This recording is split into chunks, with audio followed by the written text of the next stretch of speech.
আজকে তোমাদেরকে দেখাবো দারুণ মজাদার বিকালের তৈরি নাস্তা করা।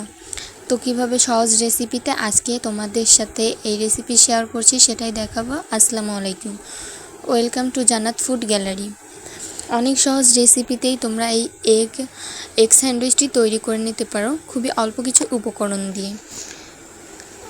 এবং বিকালের নাস্তায় 1 কাপ চায়ের সাথে এই এগ স্যান্ডউইচটি খেতে অসাধারণ হবে। তো চলো মূল রেসিপিতে চলে যাই। এখানে আমি কিছু পাউরুটি নিয়েছি। যে কোনো স্যান্ডউইচ তৈরি করতেই পাউরুটিটা অ্যাভেলেবেল দরকার লাগবেই।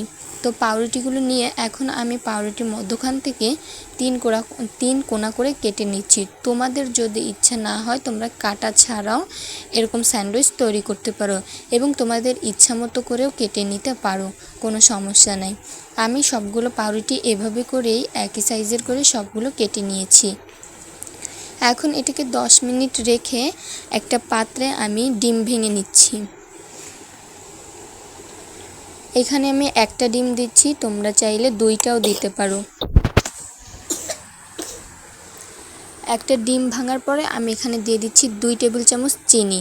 তোমরা যে যেমন মিষ্টি পছন্দ করো তেমন বাড়িয়ে কমিয়ে নিবে। তারপরে চিনি আর ডিমটাকে ভালো করে মিশিয়ে নিচ্ছি।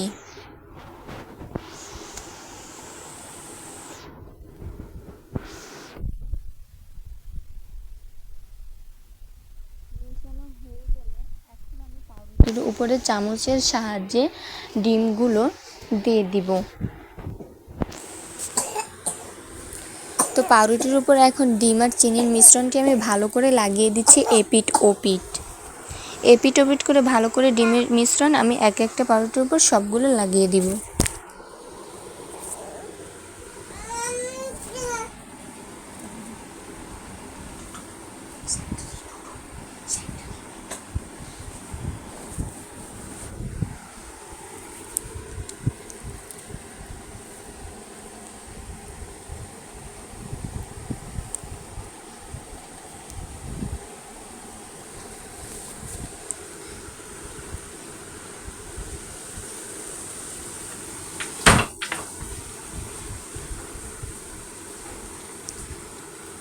এই যে এভাবে এপিট ওপিট করে আমি ডিম আর চিনির মিশ্রণটি লাগিয়ে নিয়েছি। এখন আমি এভাবে করে সবগুলো পাউরুটির উপরে ডিমের আর চিনির মিশ্রণটি লাগিয়ে এরপরে একটা কড়াইয়ে তেল গরম করে নিলাম। তারপরে এই যে একটা করে আমি স্যান্ডউইচ ভেজে নিচ্ছি। এটাকে সুন্দর লালচে করে ভাজতে হবে, তাহলে খেতেটা অনেক দারুণ হবে। এভাবে করে আমি একটা করে সবগুলো স্যান্ডউইচ তৈরি করে নিলাম।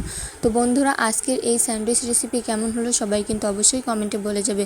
ভালো লাগলে অবশ্যই লাইক করে দেবে এরকম আরও মজার খাবারের ভিডিও পেতে।